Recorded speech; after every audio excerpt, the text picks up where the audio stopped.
Does your personal life influence your writing? Well, there's no way to write without writing from yourself. I mean, you know, the stuff gets made out of things that you care about, whether you've actually lived them or not. There are emotional issues that you deal with, and I think that's always a major factor with any writer. It's hard to write without, you know, without having some kind of emotional connection to the material. And I've never seen any reason not to. It's easy to write that way. It's hard to write in the abstract. So when I write a scene that moves me or I care about or is something that is personal to me. This film is so anticipated. Do you feel a lot of pressure? The fact that it's so anticipated allows me the freedom to sort of be creative in the way I'd like to be creative and not have to worry about what people think, you know, because on one level I'm going to get slaughtered no matter what I do, and on the other level, you know, some people will like it. But after you make a lot of movies, you understand that whatever you do, you're going to get trashed on one side, and some people are going to love it. Okay, tell me about your writing process. Toward the end of the day, I will summarize whatever I picked up during that day and put it into a notepad. I will also spend a small amount of time, an hour, probably at the most, working on an outline of scenes which I'm putting together, which ultimately will have approximately 50 scenes per movie. So I have to basically come up with 150 scenes. But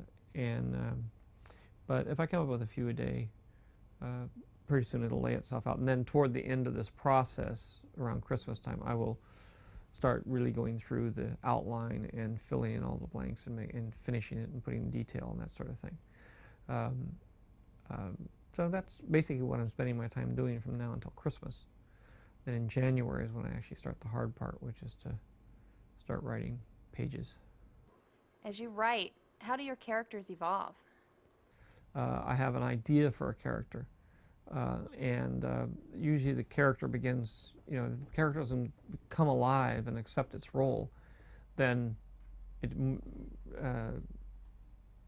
metamorphosizes into something else or another kind of character. Or, you know, you can take the various drafts of Star Wars, you can find the central characters.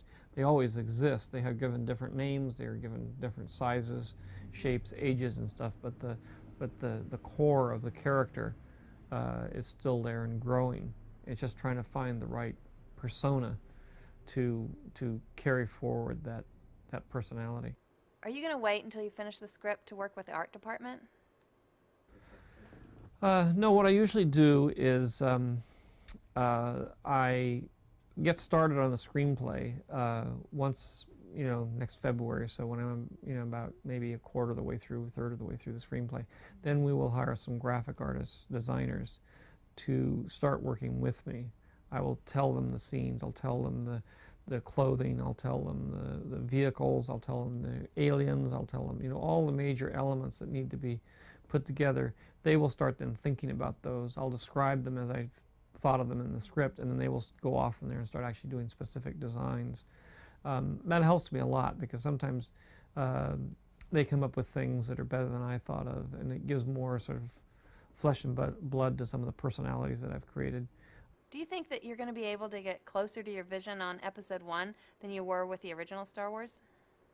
I don't know. I think I hopefully will be able to get closer to what I am putting down on the page and what I imagine things to be like.